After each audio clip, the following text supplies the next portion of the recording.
सोचो, हजारों साल पहले जब दुनिया के ज्यादातर लोग छोटे छोटे गांव में रहते थे, तब एक ऐसी सिविलाइजेशन थी जो टाइम को भी चैलेंज कर रही थी। इजिप्ट की सिविलाइजेशन। आज हम जिसे पिरामिड्स ऑफ गीज़ा कहते हैं, वो सिर्फ पत्थरों का ढेर नहीं है, बल्कि इंसानी मेहनत, इंटेलिजेंस और ऑर्गेनाइजेशन का सबसे बड़ा एग्जाम्पल है। लेकिन एक सवाल हमेशा पूछा जाता है, क्या ये पिरामिड्स गुलामों ने बनाए थे? हिस्ट्री की बुक्स में अक्सर बताया गया कि लाखों स्लेव्स को मजबूर करके ये पिरामिड्स बनवाए गए।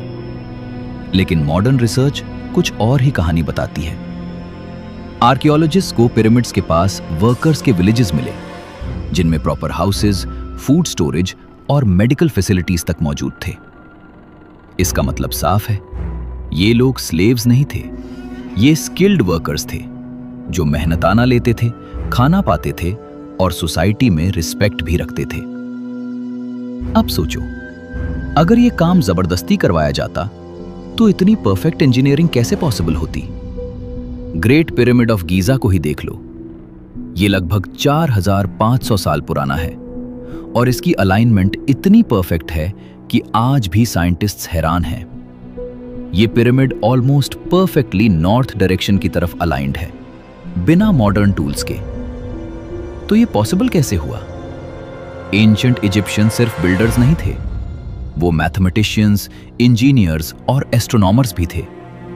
उन्होंने स्टार्स को ऑब्जर्व करके डायरेक्शन समझी, मेजरमेंट्स निकाले और फिर एक ऐसी स्ट्रक्चर बनाई जो आज भी खड़ी है। और सबसे इंटरेस्टिंग बात, उन्होंने रैंप्स और सिंपल मशीन्स का इस्तेमाल किया बड़े बड़े पत्थरों को उठाने के लिए। यह सुनने में सिंपल लगता है, लेकिन उस टाइम के लिए यह एक रेवोल्यूशनरी टेक्नोलॉजी थी।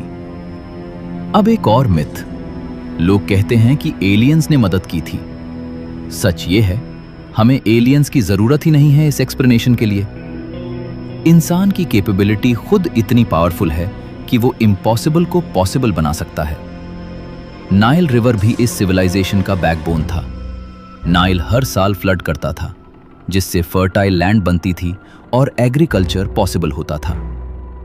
इसी वजह से इजिप्ट इकोनॉमिकली स्ट्रांग बना और इतने बड़े प्रोजेक्ट्स को सपोर्ट कर पाया।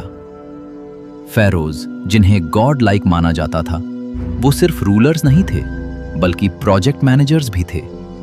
उन्होंने थाउजेंड्स ऑफ वर्कर्स को ऑर्गेनाइज किया, प्लानिंग की, रिसोर्सेज मैनेज किए और डेकेड्स तक कंस्ट्रक्शन चलता रहा।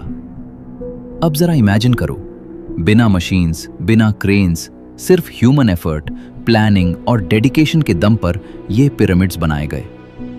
ये सिर्फ हिस्ट्री नहीं है, ये प्रूफ है कि जब इंसान यूनाइटेड होकर काम करता है तो वो टाइम को भी पीछे छोड़ सकता है। आज भी लोग पिरामिड्स को देखकर सोचते हैं, ये कैसे पॉसिबल हुआ? लेकिन असली सवाल ये नहीं है कि कैसे, असली सवाल है क्यों। क्योंकि ये पिरामिड्स सिर्फ टूम्स नहीं थे, ये पावर, बिलीफ और लेगेसी का सिंबल थे।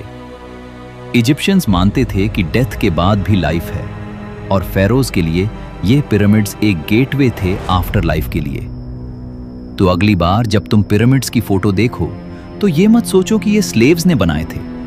सोचो कि ये इंसान की सबसे बड़ी अचीवमेंट्स में से एक है, जहां नॉलेज, टीम वर्क और विजन ने मिलकर हिस्ट्री बना दी। और शायद यही लेसन हमें आज भी सीखना चाहिए कि रिसोर्सेज कम होने से फर्क नहीं पड़ता, अगर विजन बड़ा हो तो इम्पॉसिबल भी पॉसिबल हो जाता है। This is not just the story of pyramids, this is the story of human potential. और यही है असली ट्रूथ इजिप्ट की महान सिविलाइजेशन का।